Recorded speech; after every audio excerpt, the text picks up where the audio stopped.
Be careful when you fight monsters, lest you become one yourself. And those who would trade an ounce of liberty for a pound of security deserve neither and will lose both. Folks, I am not a radical libertarian. I recognize that we live in an imperfect world, and certainly during times of warfare, temporary and drastic measures sometimes need to be taken. When you have a roach infestation in your house, you bug bomb it. And when you have a subversive network of violent, agenda-driven individuals allied with a foreign country, you root it out. But when you discover a spider in the corner of your room, you step on it and you carry about your day. Definitions are important when it comes to all of this, which is why General Wesley Clark's recent statements are very worrisome. How do we fix self-radicalized lone wolves domestically? Well, we've got to identify the people who are most likely to be radicalized. We've got to cut this off at the beginning. There are always a certain number of young people who are alienated. They don't get a job, they lost a girlfriend, their family doesn't feel happy here. And we can watch the signs of that, and there are members of the community who will reach out to those people and bring them back in and encourage them to look at their blessings here. But I do think on a national policy level, we need to look at what self-radicalization means, because we are at war with this group of terrorists. They do have an ideology. In World War II, if someone supported Nazi Germany at the expense of the United States, we didn't say that was freedom of speech. We put him in a camp. They were prisoners of war. So if these people are radicalized and they don't support the United States and they're disloyal to the United States as a matter of principle, fine, that's their right. It's our right and our obligation to segregate them from the normal community for the duration of the conflict. And I think on the surface, he seems to be talking about Islamic radicals. Dig a little bit deeper, and he seems to be justifying the Japanese internment camps from World War II. But what really bothers me about that statement, in this era where the Confederate flag is now a form of hate speech, where baking a wedding cake for a gay couple is no longer optional, and where law enforcement agencies are being warned about people flying the Gadsden flag, what bothers me the most is his use of the term lone wolf radicals. So, you know what? I'd like to consider a few of these spree killers, a few of these mass murderers, and see what conclusions we can draw from all of this. First off the bat, we've got Elliot Rodgers, a man that was so angry that other men had kissed women that he decided to murder his 3 roommates and then murder 3 women from the Delta Delta Delta sorority. Next we have Christopher Dorner, a man who was carrying the flag of abuse of power and racism within the LAPD, who killed 2 young ladies who were daughters of people he'd known in the LAPD, as well as their beaux. And finally, we've got Baruch Goldstein, a man who immigrated to Israel, served in the IDF, and then decided to murder over 100 Muslims while they were praying in the Cave of the Patriarchs incident. Now, let's consider some of the homegrown terrorist attacks which have occurred. We have the 2005 London bombings. These were perpetrated by 4 young men, all of whom were natural-born citizens of the UK of Pakistani parents. Next, we've got the Charlie Hebdo attacks of last year. And these were from 2 brothers born to Algerian parents. And of course, we have the 2006 Toronto 18. The men, the majority of whom were natural-born Canadian citizens. So let's look back at the spree killers for a moment. Let's consider Elliot Rodgers. What was his motivation again? Something about hating sluts? Well, did he accomplish his goals by killing them? Or did he make it so that any man that criticizes feminism is now compared to him? Take Christopher Dorner. Again, he picked the racism and abuse of power in the LAPD. And did his spree killing do anything to advance his cause? And Goldstein, the same thing. He served in the IDF.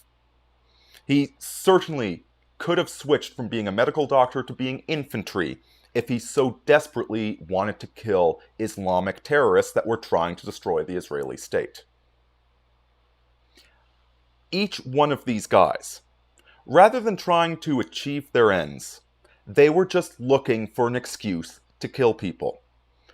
Every single time one of these spree killers appears in the media, everybody asks why they did it. What radicalized them? What was their agenda? When their only agenda was mass murder. Elliot Rodger had a rich father and could have been easily introduced to all the socialites in Hollywood.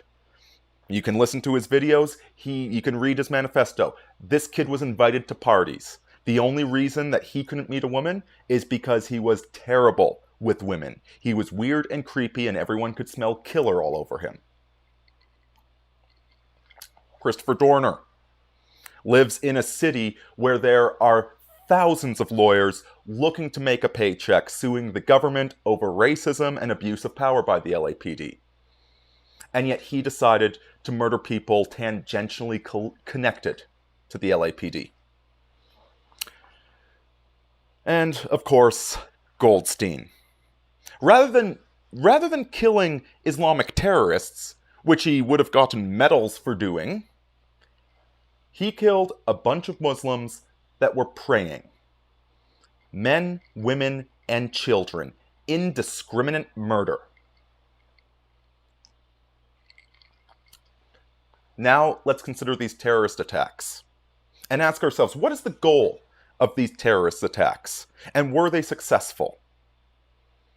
The goal is to make the West afraid, to punish us for what we're doing in the Middle East, to force us to allow Sharia law upon our own shores, to silence us, to take away our freedom of speech, to destroy our freedoms. And at least in the case of Charlie Hebdo, you could say that has been successful, because they are no longer going to print any cartoons about Muhammad, because they are frightened. The other three set back whatever movement they were claiming to fight for. Whereas these Islamic terrorists that are learning from experts, that are joining these forums, they do have an agenda. They are serving their agenda, and they're doing it very effectively. But sometimes a cigar is just a cigar. Last year's attack on Parliament Hill, the one that hit me very close to home, because Corporal Nathan Cirillo was a member of my old regiment. I never had the honor of meeting the young lad, but he was in Argyll. That attack was performed by a drug addict living in a homeless shelter who just converted to Islam back in 2004. He was born in Montreal. And the reason he attacked Parliament Hill? Because it was taking him too long to get a visa so that he could move to the Middle East. No connections to Islamic terror there. Nothing but a lone, crazy wolf. Completely unpredictable.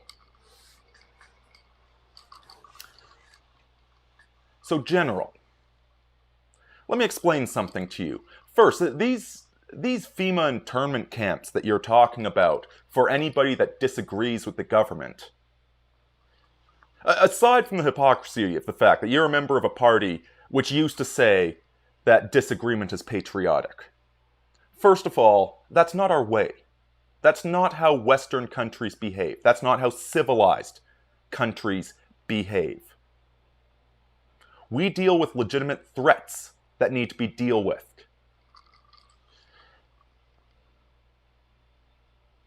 But we don't start locking up anybody who disagrees in internment camps. And second of all, these lone wolves that you want to find. Well, you know what? There's actually a whole Wikipedia list of spree killers. I recommend you check it out for yourself. And you know what? They don't really seem to be getting any worse. Every so often, you get a spree killer, a crazy person, and they grab the nearest political cause that they can. If you're a young white man growing up in North America, you blame it on the sluts. If you're a black man, you blame it upon racism.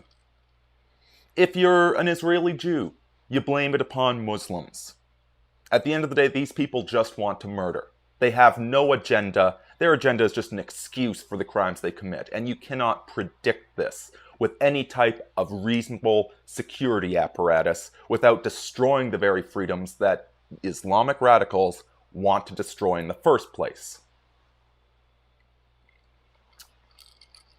Focus on the terrorists, General. That is something that the CIA, working overseas, and the FBI, working within the borders of America, that is something they can do something about.